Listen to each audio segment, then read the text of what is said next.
Hello and welcome again to Pathfinder. Indian sports and sports person के लिए एक बहुत ही अच्छी न्यूज़ यहाँ पे है। इंडिया की जो नेशनल डोप टेस्टिंग लेबोरेटरी है, इस पे आपका एक तरह से बैन लगा हुआ था, या फिर कहिए कि ये जो एंटी डोपिंग टेस्ट है वो नहीं कर सकती थी। तो ये बैन 2019 से आपका लगा हुआ था। और यहाँ पे जो आप स्टेटमेंट देख रहे हैं, this is from world Anti Doping agency. और यहाँ पे ये कहा गया है कि अब जो है इंडिया की जो नेशनल डोप टेस्टिंग लेबोरेटरी है, दिस इज़ NDTL, ये वापस से अपने जो फंक्शंस हैं उनको रिज्यूम कर सकती है। मतलब जो भी ब्लड यूरिन सैंपल्स होंगे उनको टेस्ट कर सकती है डोपिंग के रिगार्डिंग। तो इंडिया के लिए बहुत अच्छी न्यूज़ है, क्योंकि हमने देखा कि जो ओलंपिक था अभी जापान वाला, वहाँ पे भी जो स्पोर्ट्स पर्सन को टेस्ट अपना जो करवाना था उसके लिए सैंपल्स बाहर भेजे गए, विदेशों में भेजे गए। उसकी वजह से कॉस्ट भी काफ़ी ज़्यादा लगी, टाइम भी बहुत ज़्यादा लगा। तो इस पूरे इशू को यहाँ पे हम डिटेल में डिस्कस करते हैं। और वाडा जो है, वर्ल्ड एंटी डोपिंग एजेंसी, ये इंटरनेशनल ओलंपिक कमेटी के द्वारा इनिशिएट की गई। शुरू में इसका जो हेडक्वार्टर था वो स्विट्जरलैंड था, बाद में ये कनाडा शिफ्ट होता है। तो एट प्रेजेंट ये कनाडा बेस्ड है। World Anti Doping Agency is responsible to monitor the fight against drugs in sports. Sports के अंदर जो ड्रग्स का यूज़ किया जाता है जो है एक अनइथिकल वे के अंदर कॉम्पिटिटिव एडवांटेज लेने के लिए, उसको रोकने का ये प्रयास करता है।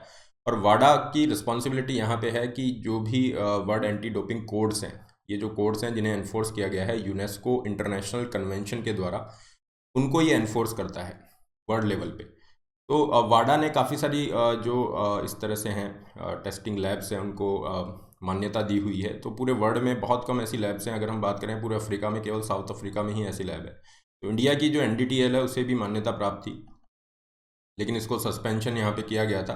क्यों ये सस्पेंड किया गया, इसे हम बात करेंगे। डोपिंग क्या होती है और NDTL किस तरह से रोल प्ले करता है, ये पूरे इशू को यहाँ पे डिटेल में डिस्कस करते हैं। आगे बढ़ने से पहले, this is a brief introduction about me. My name is Rahul Bhardwaj. ये मेरा टेलीग्राम चैनल है जिस पे आप मुझे फॉलो कर सकते हैं। PDF of the session will be available here. इसके अलावा और बहुत सारे सेशंस हैं जो आप यहाँ पे एक्सेस कर सकते हैं। एक इंपॉर्टेंट अनाउंसमेंट है, जो भी बच्चे घर बैठे UPSC की तैयारी करना चाहते हैं तो आपकी complete preparation GS and optional यहाँ पे आप कर सकते हैं, along with test series, okay, complete notes for your preparation. ये फीस आपकी है 55,000 रुपीज़। इस पे भी 10% का एक्स्ट्रा डिस्काउंट ले सकते हैं by using the code RB Live। Subscription के लिंक डिस्क्रिप्शन बॉक्स में दिए गए हैं। आगे बढ़ने से पहले हम डोपिंग को जानते हैं। ब्लड डोपिंग होता क्या है, किस तरीके से ये किया जाता है। देखिए, ब्लड डोपिंग में क्या होता है, आप अपनी जो RBC है, RBC जो रेड ब्लड सेल्स होती हैं, जो रिस्पॉन्सिबल है ऑक्सीजन को कैरी करने के लिए, तो इसमें क्या किया जाता है, RBC का नंबर बढ़ा दिया जाता है ब्लड स्ट्रीम में। और RBC का नंबर बढ़ जाएगा तो डेफिनेटली वो ऑक्सीजन को कैरी अच्छे से कर पाएंगी। और इसकी वजह से जो कॉन्सेंट्रेशन है, ऑक्सीजन का जो कॉन्सेंट्रेशन है ब्लड के अंदर, अगर ज़्यादा हो जाता है तो डेफिनेटली जो एथलीट है उसकी परफॉर्मेंस बढ़ जाती है, एरोबिक कैपेसिटी बढ़ जाती है, जिसे कई बार VO2 के नाम से भी मेंशन करते हैं।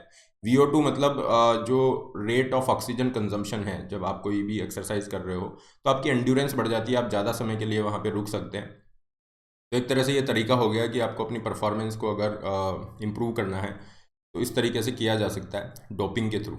अब ब्लड डोपिंग के काफ़ी सारे तरीके होते हैं, जिसके अंदर एक सिंपल तो है कि आपने कोई भी ड्रग इस तरह से इंजेक्ट कर लिया है। इसके अलावा और भी बहुत सारे तरीके हैं, जिसके अंदर है ब्लड ट्रांसफ्यूजन्स देना, किसी दूसरे पर्सन का हो गया या फिर सेम इंडिविजुअल्स का हो गया, या फिर आप ब्लड सब्सटीट्यूट्स यूज़ कर सकते हैं। तो ये काफ़ी सारे तरीके जो है यूज़ किए जाते हैं डोपिंग के रिगार्डिंग। इसे जो है अनइथिकल कंसिडर किया जाता है, मतलब ये अलाउ नहीं है। डोपिंग पूरी तरह से यहाँ पे बैन है। क्यों? क्योंकि ये आर्टिफिशियल एडवांटेज देता है कॉम्पिटिटर को आर्टिफिशियल एडवांटेज देता है। इसलिए एंटी डोपिंग एजेंसीज यहाँ पे आइडेंटिफाई करती हैं कि जो फेयर प्ले है, ओके, स्पोर्ट्स के अंदर फेयर कंपटीशन रहे, अनइथिकल इस तरह का आर्टिफिशियल एडवांटेज ना हो, इसलिए ब्लड डोपिंग के केसेस को आइडेंटिफाई किया जाता है with the help of anti doping agencies. तो जो भी बड़ी इवेंट होती है वहाँ पे अगर स्पोर्ट्स पर्सन पार्टिसिपेट कर रहे हैं तो उनको ये डोप टेस्ट उनका होता है। अब इंडिया के अंदर क्या था, ये डोप टेस्ट करने के लिए इंडिया के अंदर केवल और केवल एक ही लेबोरेटरी है, और ये है national dope testing laboratory, NDTL, national dope testing laboratory. और इसके ऊपर सस्पेंशन लगा हुआ था 2019 से। ये जो NDTL है ये आपका आता है ministry of youth affairs and sports के अंदर में, ऑटोनोमस बॉडी के अकॉर्डिंग ये वर्क कर रहा है। और ये बहुत कम ऐसी लेबोरेटरीज में से है जिसे वाडा ने जो है मान्यता दे रखी है कि वर्ल्ड एंटी डोपिंग जो ये एजेंसी है, 29 लेबोरेटरीज ही हैं पूरे विश्व में। अगर हम बात करें अफ्रीका में, केवल साउथ अफ्रीका में है। एशिया की बात करें तो around 6 laboratories should be there. तो बड़ा मुश्किल हो जाता है। इंडिया में केवल एक है, अगर किसी भी स्पोर्ट्स पर्सन को कोई भी बड़े इवेंट में, जैसे अभी ओलंपिक में पार्टिसिपेट करना था, जैपनीज ओलंपिक जो थे, तो वहाँ पे ये नहीं हो पाया और फिर ये एनडीटीएल ने टेस्ट परफॉर्म नहीं किए क्योंकि ये जो बैन था एक्सटेंड किया गया था। तो इस वजह से काफ़ी सारे इश्यूज हुए। और सस्पेंशन क्यों लगाया गया एनडीटीएल पे, इसे भी हम देख लेते हैं। सस्पेंशन सबसे पहले अगस्त 2019 में लगाया गया, 6 महीने के लिए ये सस्पेंशन था केवल। इसके अंदर रीज़न क्या दिया गया कि आप जो ग्लोबल स्टैंडर्ड्स हैं उनको आप फॉलो नहीं कर रहे हैं। कुछ ऐसे स्टैंडर्ड्स हैं जिनको आप फॉलो नहीं कर रहे हो। इनमें से इन्होंने एक एग्जांपल यहाँ पे मेंशन किया, जैसे international standard for laboratories identify करता है कि आइसोटोप जो रेशो मास स्पेक्ट्रोमेट्री है, ये एक तरह का प्रोसीजर है, एक तरह का टेस्ट है, तरीका है टू आइडेंटिफाई द डोपिंग्स। तो इसके अंदर क्या होता है, जो एनालिटिकल ये जो आपकी होती है आइसोटोप और रेशो मास स्पेक्ट्रोमेट्री, इससे आइडेंटिफाई किया जाता है कि आपने प्रोहिबिटेड सब्सटेंस को यूज़ तो नहीं किया है आपकी बॉडी के अंदर, जो कि बैन है इस डोपिंग के रिगार्डिंग। तो वहाँ पे ये पाया गया, वाडा ने जब ये टेस्ट किया, ऑन साइट टेस्ट किया, तो ये पाया गया कि यहाँ पे जो एनडीटीएल है वो एक स्टैंडर्ड को फॉलो नहीं कर रहा है, तो ये बैन लगाया गया। फिर बाद में दोबारा से हुआ तो ये बैन एक्सटेंड करने की बात की गई। इसी वजह से एनडीटीएल टेस्ट कंडक्ट नहीं कर पाई थी टोक्यो ओलंपिक के भी, जिसकी वजह से स्पोर्ट्स पर्सन को कॉस्ट भी इनकर हुई थी, और जो रिजल्ट का मैनेजमेंट टाइम है वो भी आपका इंक्रीज़ हो जाता है ना, कितने टाइम में रिजल्ट आएगा वो भी आपका इंक्रीज़ हो जाता है। और सैंपल जो है ये भेजे गए थे वाडा की ही जो एक और लैब है जिसे अलाउ किया गया है, जो दोहा के अंदर है, यहाँ पे आपके सैंपल भेजे गए, जिसकी वजह से काफ़ी ज़्यादा इश्यूज़ थे। तो अभी इंडिया के लिए बहुत अच्छी न्यूज़ है क्योंकि ये रीस्टोर हो गया है हमारा एक्रीडेशन, ओके, एनडीटीएल का, और अभी टेस्ट यहीं पे हो पाएंगे। स्पोर्ट्स पर्सन के लिए भी अच्छी बात है। और सबसे बड़ी बात यह है कि यहाँ पे गवर्नमेंट प्रयास कर रही है कि हमारे पास में ये इस तरह की जो लैब हैं जिन्हें एक्रीडेशन मिला हुआ है, स्पेशली वाडा का, तो ये हम इंक्रीज़ कर पाएँ, नंबर इनका इंक्रीज़ कर पाएँ, ताकि स्पोर्ट्स की जो डेवलपमेंट हो रही है उसमें भी हेल्प मिलेगा। And India is currently the third. यहाँ पे अगर हम बात करें वाडा की जो ग्लोबल लिस्ट है डॉप की, डॉप वायलेटर्स की, तो रशिया फर्स्ट नंबर पे है और इंडिया पूरे वर्ल्ड में थर्ड नंबर पे है। तो इसके रिगार्डिंग एक टेस्टिंग इंफ्रास्ट्रक्चर होना बहुत ज़रूरी है, ताकि हम ये जो डॉप वायलेशंस हैं इनको आइडेंटिफाई कर सकें, इन पे वर्क कर सकें।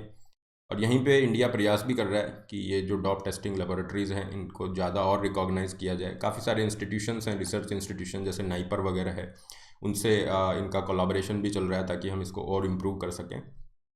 एक रिसेंट डेवलपमेंट इंडिया में हुआ है, लास्ट वीक पार्लियामेंट के अंदर एंटी डोपिंग बिल को प्लेस किया गया है। ये जो एंटी डोपिंग बिल है ये क्या कर रहा है, एक और अथॉरिटी यहाँ पे है, देखिए, नेशनल एंटी डोपिंग एजेंसी, ये जो नाडा है, ये क्या है, ये रिस्पॉन्सिबल है जो भी पॉलिसी वगैरह है, फाइन, उसकी मॉनिटरिंग हो गया, रूल्स को मॉनिटर करना, ये सब इम्प्लीमेंटेशन करना। तो नाडा नेशनल एंटी डोपिंग एजेंसी जो भी डोपिंग कंट्रोल प्रोग्राम है इसको मॉनिटर कर रही है in all forms of sports, fine.